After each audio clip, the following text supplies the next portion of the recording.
संजय मिश्र जी, आपसे ही शुरुआत करते हुए, प्रधानमंत्री नरेंद्र मोदी ने ये जो मध्यस्थता की बात कही है और दोनों ही देश बिना वक्त गवाए बातचीत के जरिए समाधान की ओर आगे बढ़े, अग्रसर हो, इसका कितना असर देख रहे हैं आप? और चित्रा, मेरे को तो लगता है ये बहुत असर रहेगा। कारण ये है कि देखिए, सबसे पहले आज भारत ने सबसे बड़ा अच्छा काम जो किया है वो पीस के हमने बीज बो दिए, हमने सीड्स ये बिल्कुल। पीस के लिए वो कर दिए हैं।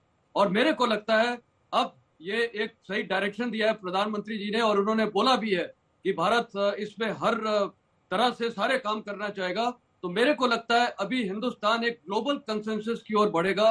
यूनाइटेड नेशंस का भी इसमें बहुत बड़ा रोल होगा और इंडिया भी लीड रोल लेगा।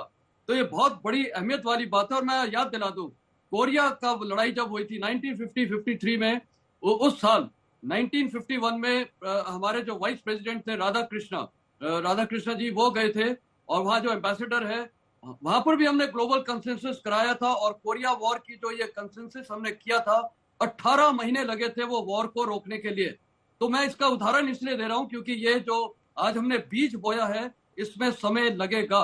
अभी स्थिति गंभीर है, कुर्स्क में अटैक हो चुका है रशिया टेरिटरी में, और ये पहली बार हुआ है कि आप देखिए इसी कुर्स्क में 1943 जून जुलाई में जर्मनी ने इन्वेड किया था। और वहां पर तकरीबन बहुत भारी कैजुअलिटीज हुई थी। रशिया की तकरीबन 8 लाख कैजुअलिटीज हुई थे, जिसमें जो मारे भी गए थे और घायल हुए थे। इसी प्रकार जर्मनी के 2 लाख हुए थे कैजुअलिटी। तो ये अगर इतने सालों के बाद 1943 से अभी 2024 में हुआ है रशियन टेरिटरी में, तो उसका डायमेंशन चेंज हो जाएगा। पीस का बीज जरूर सो दिया गया है, लेकिन इसमें बहुत वक्त लगेगा। और प्रधानमंत्री जी ने जो अभी बोला है, ये एक हमने इनिशिएटिव ले लिया है और मेरे ख्याल पूरा वर्ल्ड अप्रिशिएट करेगा। जितने भी अभी तक वर्ल्ड लीडर्स गए हैं, उन्होंने सिर्फ एक ही भाषा बोली है, लड़ाई को बढ़ावा कैसे दिया जाए। यहाँ हमारे हिंदुस्तान के प्राइम मिनिस्टर ने बुद्धा का कोट किया है, महात्मा गांधी का कोट किया है और बताते हैं war is not the solution. तो बिल्कुल अच्छा पहल किया है चित्रा, और मेरे को लगता है कि पूरा विश्व इस विजिट को अभी गौर से देखेगा। और यही सबसे ज्यादा अहम है, क्योंकि जब रूस पहुंचे थे प्रधानमंत्री नरेंद्र मोदी, तो किस तरह से जेलेंस्की की ओर से ही काफी ज्यादा निराशा जाहिर करते हुए आलोचना की गई थी। लेकिन आज उसी तरह का संदेश, क्योंकि एक ऐसे वक्त में प्रधानमंत्री नरेंद्र मोदी इस समय कीव में मौजूद हैं जब दूसरी तरफ यूक्रेन ने पलटवार किया है रशिया में और वहां पर उसने कई हिस्सों पर कब्जा कर लिया है। रविंदर सचदेव जी, आप सीधे आपके पास आते हुए, मेजर जनरल मिस्टर ने जो बातें कही है उसी को थोड़ा अगर मैं विस्तार दूं। देखिए, जब से 2022 में फरवरी से हमला हुआ, उसके बाद से लगातार हम देखा सिर्फ नाटो देशों के लोग ही यूक्रेन जाते हैं और वहां पर युद्ध को कैसे हवा दी जाए उसकी बात उन लोगों की ओर से की जाती है। लेकिन जब नरेंद्र मोदी वहां पर पहुंचकर चाहे यूक्रेन की बात करें या रशिया की बात करें, वो कहते हैं कि बातचीत के जरिए ही समाधान निकलेगा, आपसी लड़ाई से कुछ भी हासिल होने वाला नहीं है, और भी तमाम बातें उनकी ओर से कही गई। तो कम से कम एक सकारात्मक पहल इतने लंबे वक्त के बाद कोई वर्ल्ड लीडर इस तरह की बातें कर रहा है कि समाधान युद्ध से नहीं हो सकता, शांति के लिए आपको आपस में वार्ता करना होगा, उसके लिए बिना समय गवाए आप एक मेज पर आए, बातचीत करें। रविंदर सचदेव जी। जी हाँ Chitra ji, absolutely general mister जो कहे उसी को अगर हम थोड़ा आगे ले सकें, आप जो कह रही हैं एब्सोल्युटली ये बड़ी स्ट्रॉन्ग स्टेटमेंट्स हैं। अगर हम देखें, बिल्कुल प्राइम मिनिस्टर मोदी ने जेलेंस्की के साथ बैठ करके ये कहा कि मैंने पुतिन को भी बोला है कि युद्ध का नहीं है। ये बहुत स्ट्रॉन्ग स्टेटमेंट है कि आप जेलेंस्की के साथ बैठ के आप कह रहे हैं मैंने पुतिन को ये बोला है। तो आप ये दिखा रहे हैं। और प्राइम मिनिस्टर एक इंटरेस्टिंग बात कही जो बड़ी लॉजिकल है। उन्होंने कहा ये नहीं कि हम न्यूट्रल थे, हमारा पक्ष था और है, और हमारा पक्ष है शांति और पीस का। और मैंने जब पुतिन से बात करी, मैंने उन्हें भी ये बताया, और अब एक तरह से वो जेलेंस्की को कह रहे हैं मैं आपको भी ये बता रहा हूं। तो एक तरह से दोनों पक्षों को वो बहुत क्लियर कट स्ट्रेट फॉरवर्ड बात बता रहे हैं कि आपको और आपको दोनों को आना पड़ेगा एक कॉमन विचार पर, तभी जाकर के शांति होगी। एंड यू आर राइट, अभी तक जितने लीडर्स हैं, ऐसी बात नहीं है शांति की बहुतों ने बात करी, पर सबने अपने हिसाब से करी ना। नेटो और अमेरिका शांति की बात करता है, वो कहता है शांति हो पर मेरी शर्तों पे। इधर अमेरिका भी बात करता है रशिया मेरी शर्तों पे। चाइना भी बात करता है कि शांति हो, पर चाइना का भी एंटी अमेरिका एंगल है। यहां भारत जो कह रहा है वो कह रहा है कि लीडर्स के साथ, उन दोनों के साथ बैठ के, वहां पुतिन और इधर जेलेंस्की के साथ बैठ के, कि आपको इस जंग के बजाय पीस का रास्ता देखना चाहिए। तो मेरे ख्याल से ये बहुत ही स्ट्रांग है। क्विक लास्ट पॉइंट जी, प्राइम मिनिस्टर का ये कहना कि हम प्रोएक्टिव रोल प्ले करने को तैयार हैं, ये भी बहुत बड़ी बात है, वन। एंड सेकेंडली, देखिए, इंडिया या कोई भी लीडर ऐसे ही नहीं कह देगा हम तैयार हैं। इसका मतलब पहले से तैयारियां हो चुकी हैं, बातचीत हो चुकी है। तो अब ज़ेलेंस्की या अमेरिका को इसका रिस्पांस आना चाहिए। हमने पहल करके कहा कि हम रेडी हैं प्रोएक्टिव रोल प्ले करने को, राइट। अब वो हमें इन्वॉल्व करें, इनवाइट करें, पार्टिसिपेट करें, राइट। तो ये बहुत ही, आई थिंक, बहुत ही अहम, इनफैक्ट जितना मैं सोच रहा था ये उससे ज्यादा आगे गया, अगर मेरे विचार में देखा जाए। यकीनन जिस तरह की बातें, और अब रूस के मसले पर हम सब ने देखा था ज़ेलेंस्की की ओर से किस तरह का ट्वीट किया गया था तस्वीरों के साथ, और फिर उनकी ओर से आलोचना करते हुए ये कहा गया था कि दुनिया के सबसे बड़े लोकतंत्र का प्रधानमंत्री वहां पर इस रूप में पहुंच रहा है जब अस्पताल पर रूस की ओर से हमले किए गए थे। हमने उस समय का ट्वीट भी देखा था।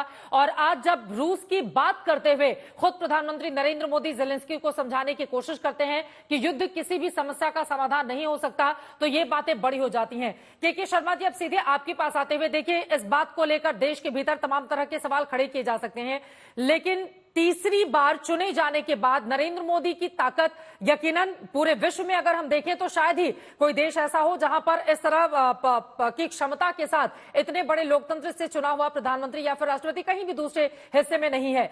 तो प्रधानमंत्री नरेंद्र मोदी के साथ 140 करोड़ देशवासियों का विश्वास भी है, और लगातार हम जिस विश्व बंधुत्व की बात करते रहे, उन्होंने मित्रता का जिक्र यहां पर बार बार किया। आपको लग रहा है कि कम से कम एक ऐसी पहल जो आगे आने वाले वक्त में अपना असर दिखाएगी? के शर्मा जी।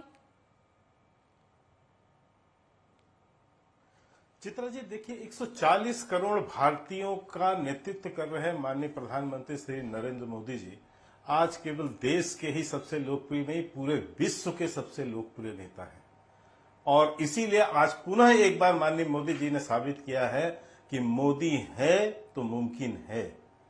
आज पूरा विश्व इस चीज को आशा की नजरों से, आशा भरी नजरों से माननीय प्रधानमंत्री मोदी जी की तरफ देख रहा है। आज इस यात्रा को के प्रति जो है पूरे विश्व का जो है नजर है इस यात्रा पर। वो सब इंतजार कर रहे हैं कि कुछ तो अच्छा जरूर होना है।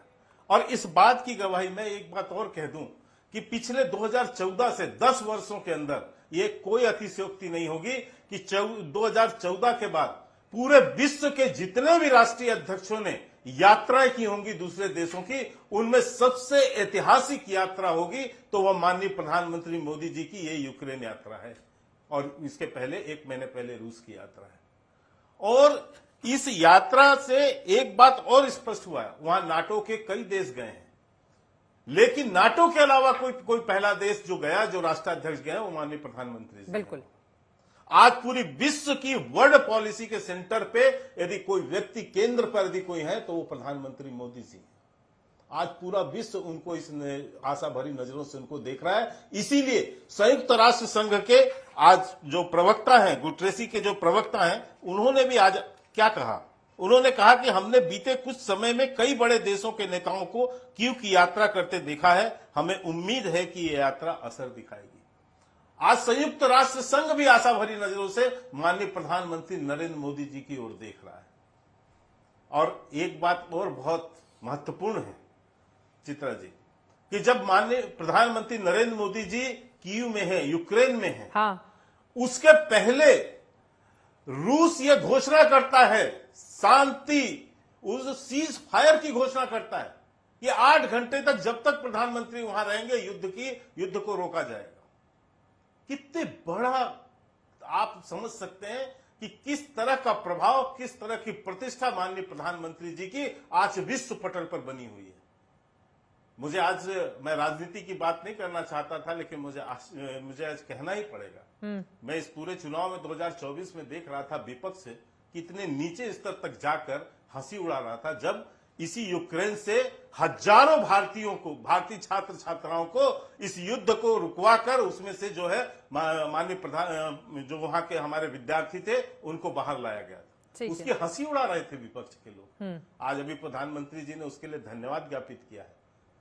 और यही नहीं, ये साबित किया कि उस समय वहां केवल भारत के छात्र छात्राओं को नहीं निकाला, विश्व के कई देशों के जो छात्र वहां पर फंसे हुए थे, जो विद्यार्थी फंसे थे, उन्हें भी निकाला। यूरोप के भी कंट्रियों के जो है छात्र विद्यार्थियों को बाहर निकाला उस युद्ध से। बिल्कुल। और आज फिर उसी तरह रूस ने 8 घंटे का सीज फायर किया, यूएस और यूक्रेन ने। ये माननीय प्रधानमंत्री के प्रति सम्मान है, आप जनरल ऐसे नेता के प्रति। ठीक है, मैं आपके पास आते हुए यकीनन हम सब जानते हैं कि प्रधानमंत्री नरेंद्र मोदी कितने भरोसे के साथ अपनी बात कहते हैं अंतर्राष्ट्रीय पटल पर। अब से थोड़ी देर पहले का उनका वक्तव्य भी हम सब ने देखा, कितने भरोसे के साथ और जिस तरह से एक देश को दूसरे देश के साथ जिस बॉडी लैंग्वेज के साथ बात करनी चाहिए, क्योंकि वहां पर युद्ध की विभीषिका के बाद उन बच्चों के तमाम जो स्थितियां बनी हुई है वो देख कर आ रहे हैं मेमोरियल। इसी वजह से वो भावनाओं से भरे हुए थे, वो कई जगह भावुक भी हो रहे हैं। संजय मिश्रा जी, अब मेरा ये सवाल है, किस तरह की चुनौतियां आप देख रहे हैं? क्योंकि एक तरफ रशिया को लेकर, यूक्रेन को लेकर भारत ने अपनी स्थिति साफ कर दी है। उसने कहा है कि हम पक्ष में खड़े हैं लेकिन मानवीय संवेदना के पक्ष में खड़े हैं। उन्होंने ये नहीं कहा कि हम किसी देश के पक्ष में खड़े हैं और हमारे अपने हित हैं, लेकिन चुनौतियां भी यहां से कहीं ज्यादा बड़ी हैं। किस तरह की चुनौतियां आप देख रहे हैं और उसमें भारत की भूमिका कितनी महत्वपूर्ण किस रूप में हो सकती है? संजय मिश्रा जी। देखिए चित्रा, चुनौतियां तो बहुत ज्यादा हैं। सबसे पहली चुनौती तो है रशिया का और यूक्रेन का जो एक स्टांस है इस लड़ाई के प्रति, और जो पुतिन ने अपने मिलिट्री ऑब्जेक्टिव्स घोषित किए थे 22 फरवरी 2020 को, वो अभी तक अचीव नहीं हुए हैं। और अभी ये जो प्रेसिडेंट जेलेंस्की ने भी ये जो कुर्स्क वगैरह में हमला कर दिया, इसको लड़ाई का और बढ़ावा मिल गया है। तो पहली बात तो दोनों जो लड़ने वाले देश हैं, सबसे बड़ी चुनौती तो वहां है। दूसरी चुनौती है, देखिए 2 ब्लॉक्स बन चुके हैं। एक वेस्टर्न ब्लॉक है जो यूनाइटेड स्टेट्स लेड है, और दूसरा रूस, जिसके साथ नॉर्थ कोरिया खड़ा है, चाइना खड़ा है, ईरान खड़ा है। तो ये 2 ब्लॉक्स बन गए। लेकिन अभी तो भी मैं ये देखिए, मैं बहुत एक ऑप्टिमिस्टिक किस्म से बात करूंगा। इंडिया का इसमें पहल होना अभी निहायत ही जरूरी है। इसके कई कारण है कि हमने पहले किया हुआ है। एक की तो हमारी जो इंडियन हिस्ट्री है, जो हमारा कल्चर है, ये एक जो सॉफ्ट पावर है, और जो प्रधानमंत्री ने भी बोला है कि वी आर अ नेशन, जो हम वॉर में बिलीव नहीं करते हैं, पीस पे ही हम बिलीव करते हैं। तो ये पहल अब हमने ले लिया है, और मेरे को लगता है इसको हम लॉजिकल कंक्लूजन में ले जाएंगे। और देखिए, रूस भी और यूक्रेन भी अपने दिल से ये लड़ाई को अब नहीं चाहता है। इतनी कैजुअलिटीज हो गई हैं, इतना भारी नुकसान हुआ है, कब तक ये लड़ाई चलेगी? और फाइनली हर लड़ाई का अंत होता है डायलॉग और डिप्लोमेसी से। इस लड़ाई का अंत इसी प्रकार होगा, डायलॉग डिप्लोमेसी होगी। और मेरे को लगता है इंडिया ने यह बहुत अच्छा होमवर्क किया है, और जिस प्रकार प्रधानमंत्री ने बड़े कॉन्फिडेंट के साथ इनिशिएटिव लेके ये सब बातचीत बोली है, मेरे को लगता है इसका प्रभाव बहुत होगा। और आप देखिए, G20 समिट में भी हमने 2-3 बड़ी अचीवमेंट्स किए थे। अफ्रीकन यूनियन को जब शामिल किया है, बिल्कुल इनिशिएटिव में पूरा अफ्रीकन यूनियन हमारे साथ खड़ा होगा। दूसरा, जो हमने आईमेक कॉरिडोर प्रपोज किया था, मिडिल ईस्ट कंट्री शामिल सऊदी अरेबिया हमारे साथ खड़ा होगा, और यूरोप तो खड़ा ही होगा क्योंकि आईमेक कॉरिडोर से उसको फायदा था। और जो हमने ये वहां पर जो न्यू दिल्ली कन्वेंशन को साइन कराया था हर देश से, आप देखिए अमेरिका ने और ईयू ने भी अपना स्टांस को थोड़ा ढीला कर दिया था। तो कहने का मतलब है पूरा विश्व हमारे साथ खड़ा होगा, इंडिया पहल करेगा। यूनाइटेड नेशंस में अभी मेरे ख्याल ये राइट टाइम है इंडिया को ये लीड लेने का। और मेरे को लगता है ये जो बीज बो दिए गए हैं आज पीस के, ये भविष्य में, और सभी ये चाहते होंगे कि कम से कम कुछ तो समाधान निकले। समाधान निकालने की राह दिखाने वाला कोई नजर नहीं आ रहा था, क्योंकि पश्चिमी देशों के अपने हित हैं, अमेरिका के अपने हित हैं, दूसरी तरफ रशिया चाइना के अपने हित हैं। कोई तो पहल करे जिसका अपना व्यक्तिगत कोई राष्ट्र के तौर पर इंटरेस्ट नहीं हो। और आज प्रधानमंत्री नरेंद्र मोदी ने शांति का बड़ा संदेश देकर वही कोशिश की है